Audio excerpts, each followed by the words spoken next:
Alors aujourd'hui nous allons revoir comment poser une division dont le diviseur a plusieurs chiffres. Donc je vais commencer par poser ma division et je voudrais effectuer celle-ci, 7438 divisé par 15.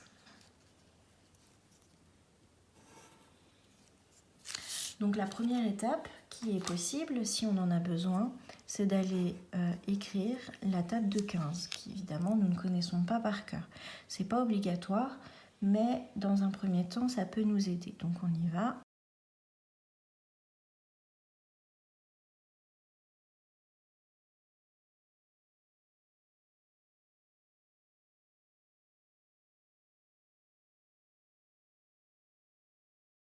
Une fois que j'ai ça, je vais pouvoir m'atteler à ma division. Ce sera beaucoup plus simple. Petit rappel avant. Donc, 7438, est-ce que vous vous souvenez comment ça s'appelle? On appelle ce nombre le dividende.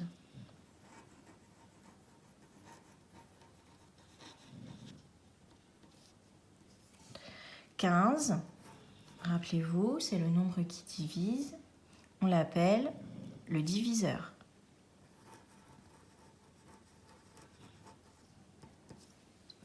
Ici, on écrira le résultat de notre division et le résultat de la division s'appelle un quotient. Et enfin, cette colonne-là, elle sert à écrire les restes.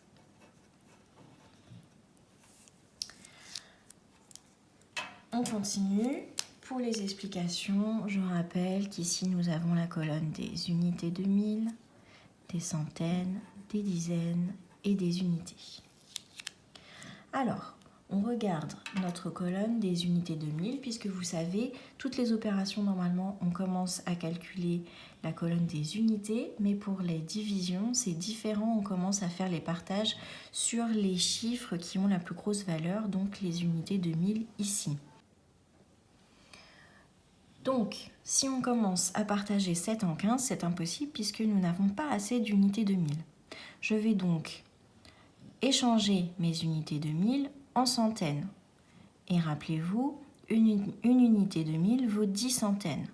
Donc si j'en ai 7, ça me fait 70 centaines. Plus les 4 centaines que j'ai ici, ça nous fait 74 centaines. Encore une fois, rappelez-vous, chiffre-nombre. Si je regarde le nombre de centaines dans mon nombre, j'en ai bien 74. Donc je vais commencer par partager 74 en 15 paquets égaux. Je vais donc chercher dans ma table de 15 le nombre qui se rapproche le plus de 74. Puisque je cherche combien de fois 15 dans 74. Donc je cherche, là j'ai 75, mais 75 c'est trop, donc je reviens en arrière et je peux donc dire que dans 74, il y a 4 fois le nombre 15. Donc 4 va devenir mon quotient.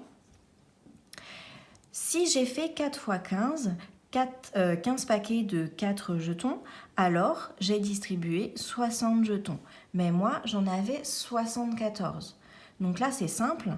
Il me reste combien de jetons à distribuer? 74 moins 60, je suis capable de le faire de tête. Et je vais donc écrire le reste de centaines qui me reste à distribuer, c'est-à-dire 14. Mes centaines, je vais, puisque je ne peux plus les partager en 15 paquets, je vais les transformer en dizaines. On rappelle, une centaine égale 10 dizaines. Donc 14 centaines égale 140 dizaines.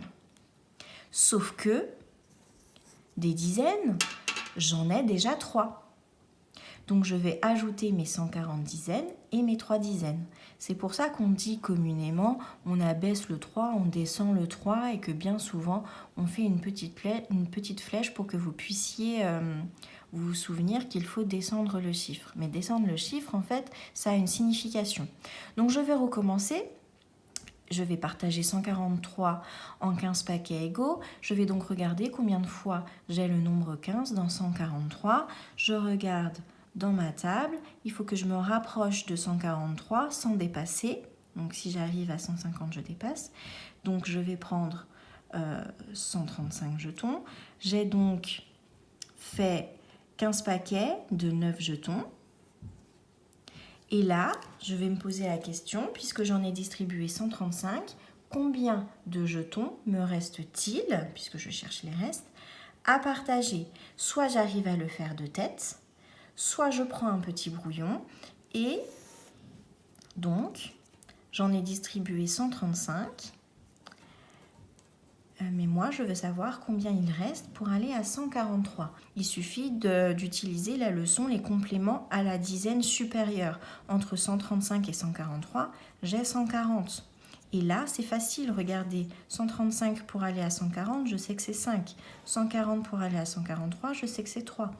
5 plus 3, ça nous fait 8. Donc, il va nous rester 8 dizaines à partager. Alors, je ne peux pas partager 8 dizaines en 15 paquets égaux, ce n'est pas possible, je n'ai pas assez de dizaines. Donc, une nouvelle fois, je vais faire un échange. Je vais échanger mes dizaines en unités. On rappelle, souvenez-vous de l'affichage de la classe, une dizaine égale 10 unités. Donc, si je change mes 8 dizaines en unités, je vais en avoir 80. Mais j'en ai déjà 8 dans mon nombre, donc il faut aussi que je les ajoute. Donc 80 plus 8, ça fait 88. Rappelez-vous de cette petite flèche qu'on a l'habitude de faire, de descendre le 8. Et on continue, c'est notre dernière étape, puisqu'après, on est arrivé aux unités et on a terminé.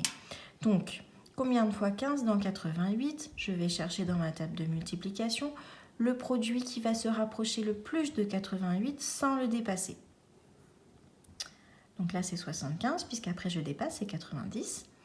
Donc, dans 88, j'ai 15 paquets de 5 jetons. J'ai donc, en tout, distribué 75 jetons. Mais moi, je devais en distribuer 88. Donc, il m'en reste encore à distribuer.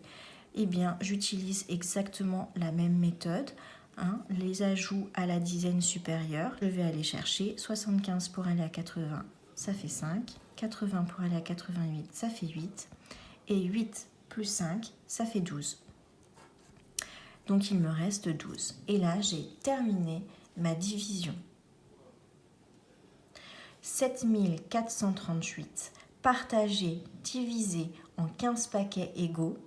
Dans chaque paquet, je vais avoir 495 jetons, mais il va me rester 12 jetons que je n'ai pas réussi à partager dans mes paquets puisqu'il n'y en a plus assez. Je t'invite à regarder cette vidéo plusieurs fois si tu en as besoin et surtout n'oublie pas que pour pouvoir faire des calculs, bien souvent tu as besoin d'un brouillon. Ce que j'ai fait ici peut apparaître sur un brouillon ou sur ton ardoise. Ce que j'ai fait ici aussi. Je rappelle aussi que les soustractions qui sont ici, tu n'es pas obligé de faire la droite graduée si tu arrives à la faire de tête et à réussir à trouver le résultat. À toi de jouer. Entraîne-toi à résoudre les divisions suivantes.